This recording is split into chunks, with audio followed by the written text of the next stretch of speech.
Ucrania ha destruido el sistema de misiles Iskander de Rusia en solo 30 minutos, causando un daño estimado de 5.000 millones de pesos. A las 3:41 de la mañana, los primeros drones ucranianos cruzaron al espacio aéreo sobre el sitio de mantenimiento de misiles Iskander cerca de Bryansk.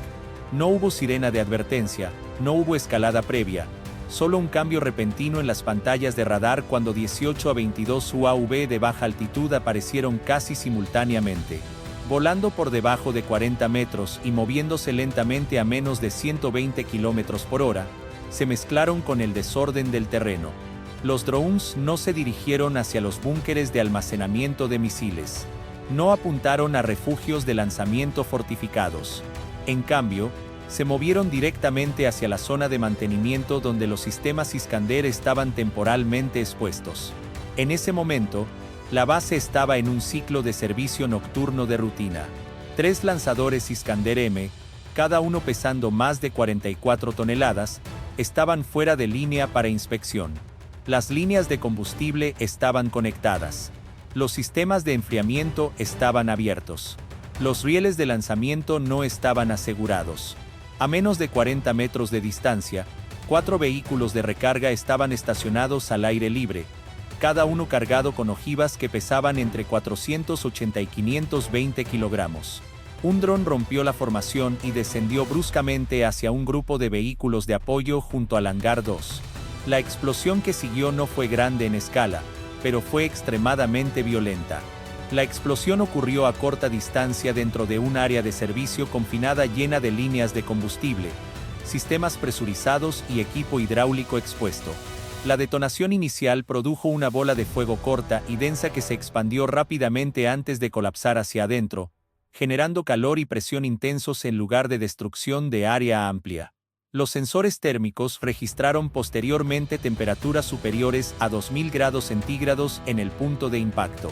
Las ondas de sobrepresión se propagaron hacia afuera en un radio de aproximadamente 200 metros, rompiendo líneas hidráulicas, colapsando circuitos de energía auxiliar y dejando fuera de línea múltiples sistemas de apoyo en segundos. La instalación misma permaneció en pie. El sistema dentro de ella no. 2 vehículos de recarga fueron inmediatamente deshabilitados. Un tercero sufrió daños estructurales lo suficientemente severos para prevenir reparación rápida. Un lanzador Iskander fue sacado de alineación. Sus rieles de lanzamiento se deformaron más allá de la recuperación en campo. La energía eléctrica en todo el complejo parpadeó durante aproximadamente 12 segundos, congelando las transmisiones de vigilancia y retrasando la sincronización de alarmas en el peor momento posible. Para el comando ruso, los primeros informes de daños sugirieron un ataque limitado. La instalación no había sido destruida. Las existencias de misiles estaban intactas. Desde la distancia, el incidente parecía contenido. Esa evaluación estaba equivocada. El ataque había sido cronometrado precisamente para coincidir con una ventana estrecha de mantenimiento de aproximadamente 12 minutos cuando los lanzadores estaban sin combustible, los sistemas de seguridad estaban eludidos, e incluso un daño menor podría escalar en fallo operacional. Ucrania no había intentado destruir los sistemas Iskander directamente. Había atacado el momento cuando la interrupción costaría más que la destrucción. En 45 segundos, las baterías de defensa aérea Pantsir S-1 fueron activadas. La sensibilidad del radar fue aumentada. Se ordenó a las tripulaciones prepararse para drones de seguimiento, enfocando su atención hacia arriba, hacia el cielo.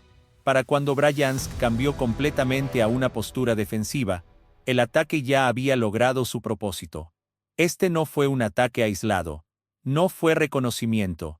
Fue el punto de referencia de apertura de una operación más grande. Mientras las defensas rusas se bloqueaban en Bryansk, estabilizando equipo dañado y escaneando por una segunda ola, la secuencia principal ya se estaba desplegando mucho más allá de la región. A las 3:46 de la mañana, mientras las tripulaciones rusas en Bryansk todavía estaban estabilizando sistemas dañados, las pantallas de radar a través de Kursk y Belgorod comenzaron a iluminarse casi simultáneamente. Esta vez, el patrón se veía diferente. En lugar de una pequeña penetración enfocada, Los operadores detectaron un rápido florecimiento de contactos aéreos extendiéndose a través de múltiples sectores a la vez. En segundos, las gráficas de radar mostraron más de 90 objetivos de baja altitud derivando desde diferentes rumbos, volando entre 35 y 60 metros a velocidades inconsistentes con firmas que parecían más pesadas y más agresivas que las vistas en Bryansk. Para las tripulaciones de defensa aérea rusas, esto parecía escalada. No hubo pausa para análisis más profundo. Las baterías Pantsir S-1 entraron en modo de combate completo. Los sistemas de mayor alcance fueron elevados. Los radares de control de fuego se bloquearon. Los misiles comenzaron a dejar los rieles de lanzamiento en momentos. Cada interceptor costaba entre 140,000 pesos y 160,000 pesos. En menos de 6 minutos, las unidades de defensa aérea a través de Kursk y Belgorod habían disparado la mayoría de sus misiles listos, quemando decenas de millones de dólares en municiones defensivas contra objetivos que no mostraban signos de romper formación. Lo que las tripulaciones rusas estaban disparando no eran drones de ataque, eran señuelos.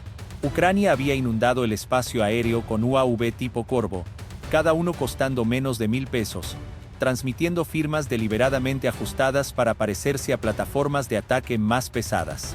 Los señuelos no evadieron el radar. Invitaron al enfrentamiento.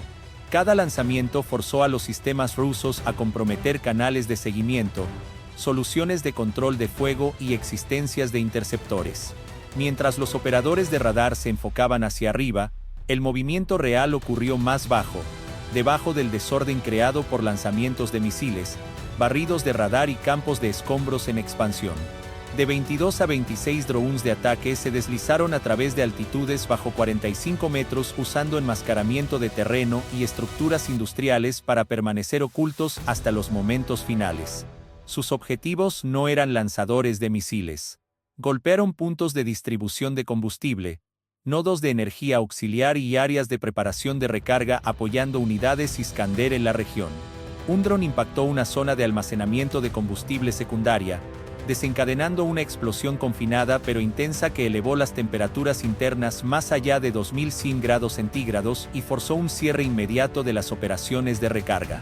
Para cuando los comandantes rusos declararon la situación bajo control, el daño ya estaba hecho. Varias unidades Iskander estaban intactas, pero eran inutilizables. El flujo de combustible fue interrumpido. Los sistemas de energía estaban inestables. Los ciclos de recarga se detuvieron indefinidamente. Ucrania no había atacado las defensas aéreas rusas frontalmente. Las había forzado a agotarse, sobreestimulando sensores, agotando interceptores y encerrando a los operadores en un bucle reactivo del que no podían salir.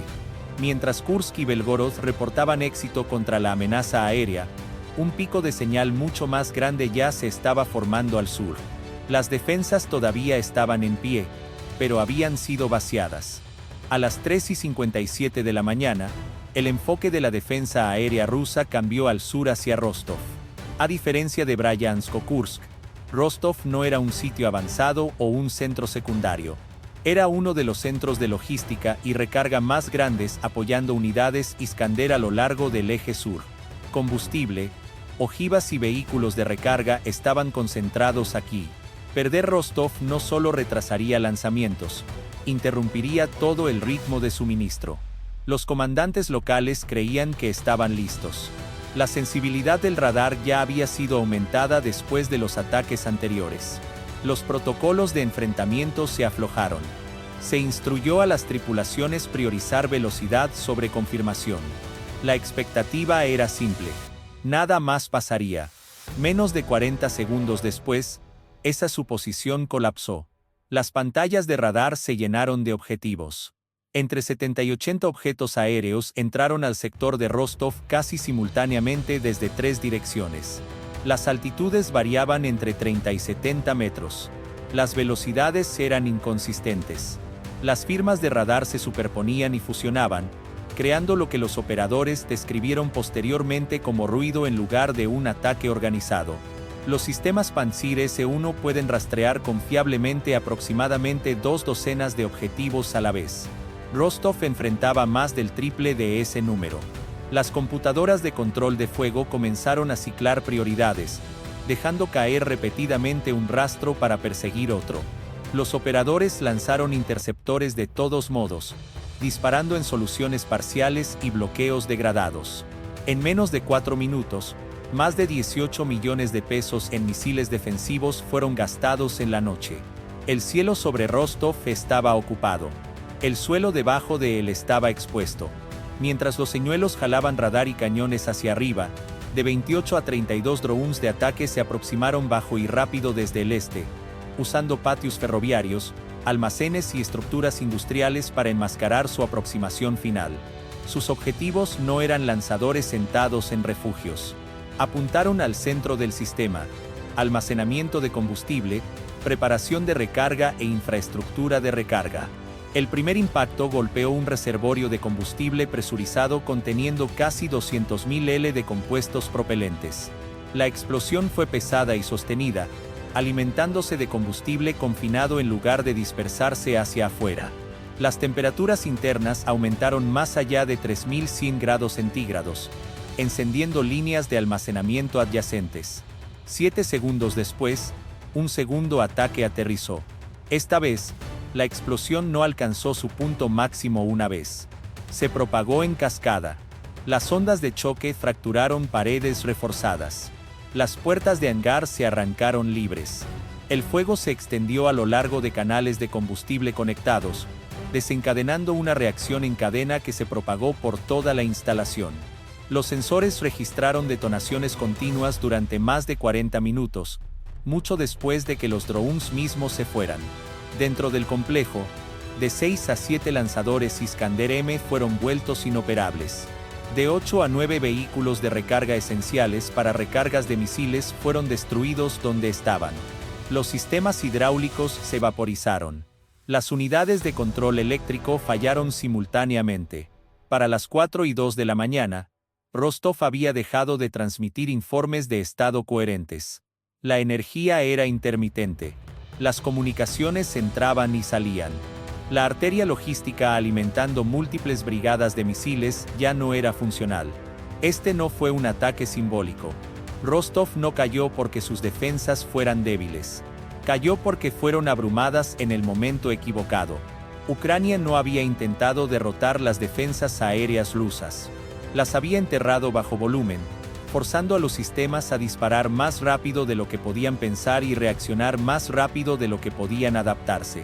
Mientras el humo subía miles de metros al cielo y las firmas térmicas iluminaban las transmisiones satelitales a través de la región, un hecho se volvió inevitable. La red de misiles del sur había perdido su ritmo. Y mientras los comandantes rusos intentaban evaluar el daño, otro nodo defensivo, mucho más fuertemente protegido, ya estaba a punto de enfrentar el mismo problema. Para las 4:01 de la mañana, la atención del comando ruso cambió decisivamente al sur hacia Krasnodar. A diferencia de los sitios anteriores, Krasnodar no era solo otro centro logístico. Se ubicaba bajo uno de los paraguas de guerra electrónica más densos de la región.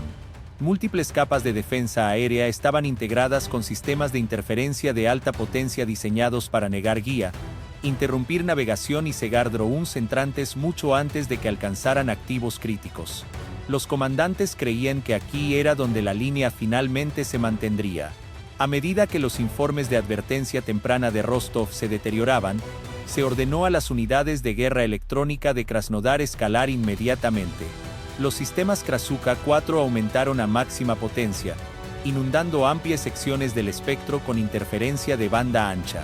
En menos de un minuto, la densidad de señal aumentó casi un 70%. La recepción GPS colapsó en un radio de más de 50 kilómetros. Para las tripulaciones rusas, se sintió como sellar el campo de batalla dentro de una pared invisible. Pero esa pared tenía una falla. La intensidad de la interferencia comenzó a abrumar los propios sensores de Krasnodar. Los retornos de radar se multiplicaron y se doblaron sobre sí mismos. El ruido se reflejó en matrices de seguimiento. Los sistemas de control de fuego lucharon por separar objetivos reales de sus propias emisiones. En lugar de oscurecerse, la fortaleza se volvió ruidosa, demasiado ruidosa para interpretar lo que estaba escuchando. En ese ruido llegó la siguiente ola. De 30 a 35 drones de baja observabilidad construidos principalmente de materiales compuestos con contenido metálico mínimo entraron a la región a muy baja altitud. Sus firmas de radar cayeron por debajo de 0.01 metros cuadrados, ubicándolos debajo de umbrales de detección confiables. En lugar de luchar contra la interferencia, la explotaron. Estos drones estaban equipados con sistemas de guía pasiva diseñados para dirigirse hacia emisiones electromagnéticas. Cuanto más fuerte se volvía la señal de interferencia, más clara crecía su referencia de navegación. Lo que había sido destinado como un escudo ahora actuaba como un faro. A las 4:04 de la mañana, el primer dron cruzó el perímetro de Krasnodar sin activar un rastro confirmado. Segundos después, los impactos siguieron a través del área de preparación. 3 lanzadores Iskander-M fueron golpeados mientras estaban estacionados nariz con cola, motores inactivos, sistemas de enfriamiento expuestos. Las explosiones fueron compactas pero severas, impulsadas por proximidad a reservorios hidráulicos y electrónica de control en lugar de grandes depósitos de combustible. Los sensores térmicos registraron picos localizados que excedieron 2800 grados centígrados. El fluido hidráulico se encendió. Las unidades de control eléctrico fallaron simultáneamente. Los vehículos cercanos de manejo de misiles comenzaron a arder a través de sus marcos estructurales. 6 vehículos de recarga fueron deshabilitados en menos de un minuto. Sus rutas de carga destruidas antes de que las tripulaciones pudieran reaccionar. Las comunicaciones colapsaron casi inmediatamente. Las líneas de fibra óptica se sobrecalentaron. Las radios de respaldo se ahogaron en interferencia. Durante aproximadamente 14 minutos, Krasnodar desapareció del mapa de comando regional. Las actualizaciones de estado se detuvieron. La coordinación falló. Lo que había sido diseñado como el nodo defensivo más fuerte de la red efectivamente se había cegado a sí mismo. Este no fue un fallo de hardware. Fue un fallo de suposición. Los planificadores rusos habían creído que aumentar la presión electrónica siempre mejoraría la supervivencia. En cambio, la escalada eliminó su propia capacidad de ver, rastrear y priorizar amenazas. Para cuando la potencia de interferencia se redujo y los sensores comenzaron a recuperarse, el daño ya era irreversible. Mientras el humo se asentaba sobre la base y las tripulaciones de emergencia luchaban por recuperar el control básico, una conclusión se volvió inevitable. El escudo electrónico no había sido penetrado. Había sido girado hacia adentro. Con Krasnodar fuera de línea, solo quedaba un bastión importante intacto. Crimea era la siguiente. Suscríbete si quieres ver cómo la dominación electrónica puede colapsar en segundos cuando las suposiciones detrás de ella están equivocadas. Comenta si piensas que la interferencia todavía garantiza protección. Para las 4:10 de la mañana, Crimea se había convertido en el nodo intacto final en la red de misiles de Rusia. Durante años, la península fue tratada como intocable. Su defensa dependía de densidad en lugar de cualquier sistema único. Baterías S-400 superpuestas, defensas Tor M2, radar costero y cobertura de patrulla continua. La suposición era simple. No podía existir ninguna brecha porque todo se superponía. La apertura no vino de un ataque masivo. Un solo F-16 Block 50 entró bajo a lo largo de la costa, volando por debajo de 45 metros, enmascarado por el terreno y el desorden del mar. No estaba allí para atacar objetivos terrestres. Estaba allí para interrumpir la imagen defensiva. A las 4:12 de la mañana, se activaron vainas de guerra electrónica, inyectando interferencia enfocada a través de múltiples bandas de radar. Segundos después, 2 misiles AGM-88 HARM se lanzaron, dirigiéndose hacia emisiones de radar activas. Las tripulaciones rusas enfrentaron una elección inmediata. Permanecer en línea y arriesgarse a la intercepción o apagarse y perder visibilidad. Varios emisores se oscurecieron. Otros redujeron la potencia. La defensa en capas no colapsó, pero se fracturó. Esa fractura fue suficiente. Momentos después, una docena de señuelos UAV entraron tierra adentro, atrayendo fuego de cañones automáticos e interceptores de corto alcance. La atención defensiva cambió hacia adentro y hacia afuera siguiendo objetivos falsos ya esperados después de ataques anteriores. Mientras ese enfrentamiento absorbía el enfoque, 6 misiles de crucero Neptune se aproximaron desde el Mar Negro, volando por debajo de 5 metros, ocultos por el desorden de olas y curvatura. Sus trayectorias convergieron en el Hangar 12, el sitio de preparación central para el grupo de misiles de Crimea. A las 4:15 de la mañana, los impactos golpearon en rápida sucesión. El hangar fue violado mientras 6 lanzadores Iskander-M estaban completamente cargados, líneas de combustible conectadas y ciclos de recarga activos. Las explosiones no fueron amplias, pero fueron intensas, alimentándose de combustible confinado y sistemas hidráulicos. Las temperaturas aumentaron más allá de 3200 grados centígrados, desencadenando detonaciones secundarias dentro de la estructura. En minutos, 5 vehículos de recarga fueron destruidos, y el grupo de misiles de Crimea cesó operaciones coordinadas.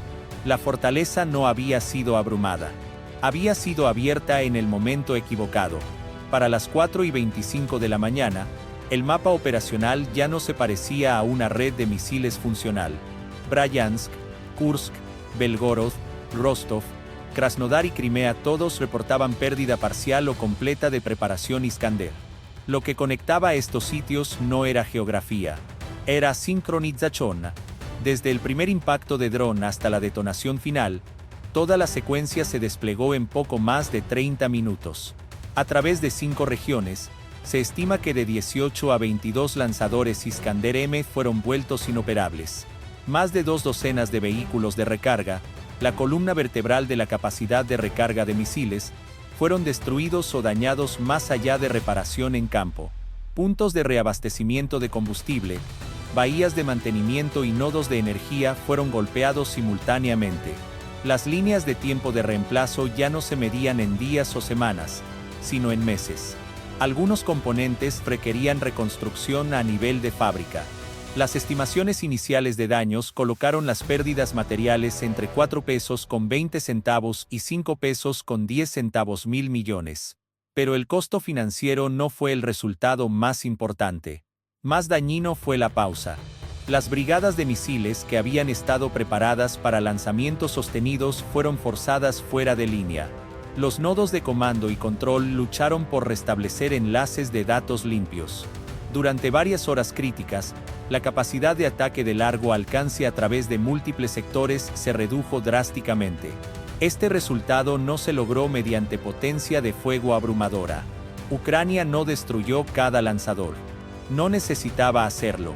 En cambio, atacó el ritmo del sistema. Mantenimiento, reabastecimiento de combustible, logística, defensa electrónica y comando. Nunca la misma capa 2 veces seguidas. Las defensas rusas respondieron cada vez.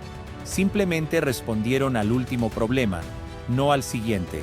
Cuando el humo se disipó, el daño más importante no fue lo que ardió en el suelo. Fue lo que dejó de moverse en el trasfondo. Los lanzadores permanecieron inactivos, la logística se congeló y los ciclos de decisión se fracturaron.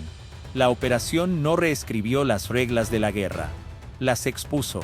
El conflicto moderno ya no se decide por quien tiene el arsenal más grande, sino por quien entiende el tiempo, los procedimientos y la vulnerabilidad.